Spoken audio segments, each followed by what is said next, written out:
रमेश और मोहन बचपन के पक्के दोस्त थे।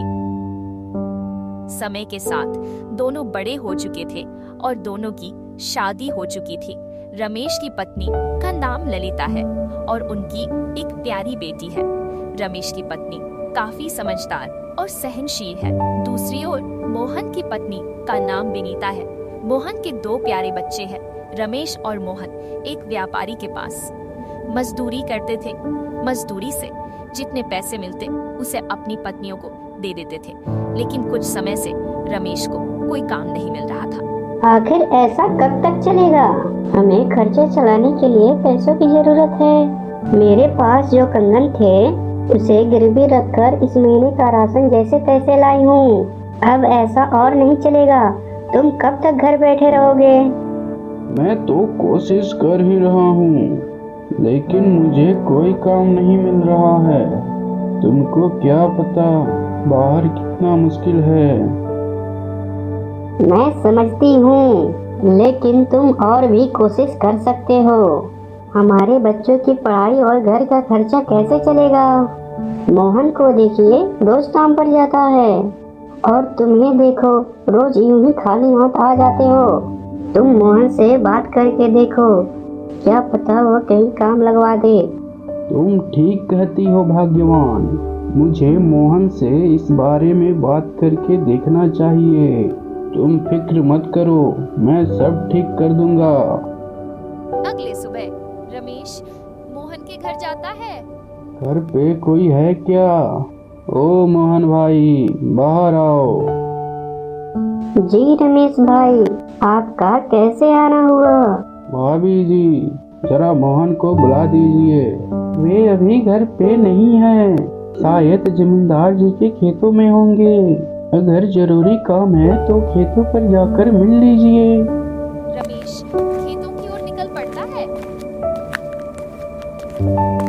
मोहन, क्या तुम्हारे यहाँ काम करने वाले मजदूरों की जरूरत है? मुझे भी अगर नौकरी मिल जाए तो अच्छा रहेगा। देखो रमेश, इसके बारे में मुझे तो ज्यादा पता नहीं है, लेकिन तुम चाहो तो मेरे साथ सेठ जी के पास चल सकते हो। हम उनसे बात कर सकते हैं। अगर कोई काम होगा तो तुम्हें जरूर मिल जाएगा।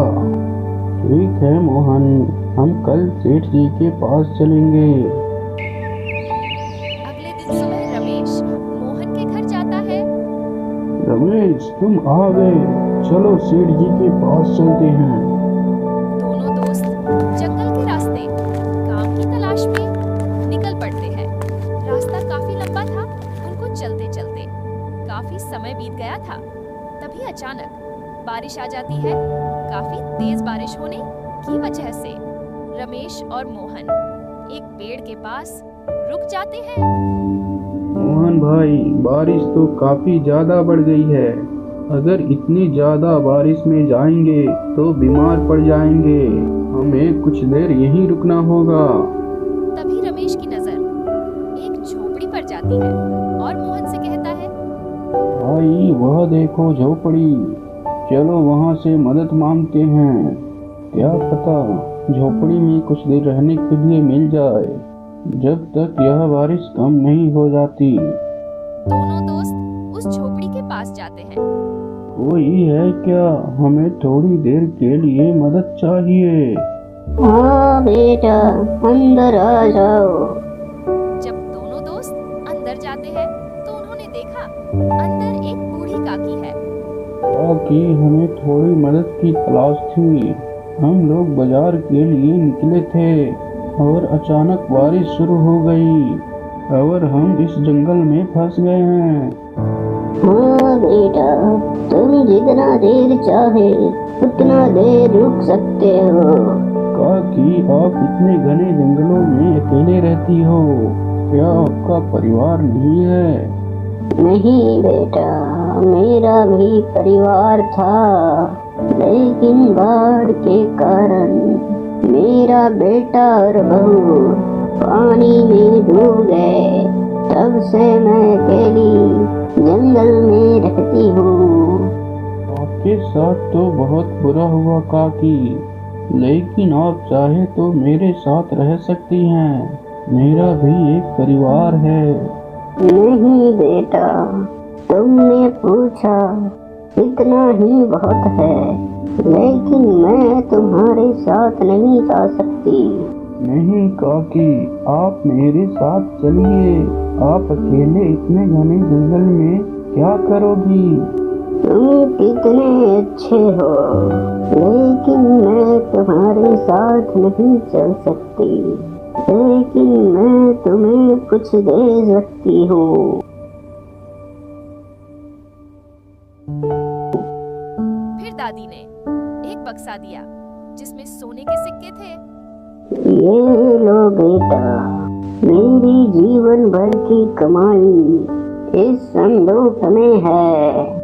तुम तो काफी गरीब लगते हो, तुम्हें कुछ मदद मिल जाएगी। लेकिन आपके पास इतना सारा धन कहाँ से आया?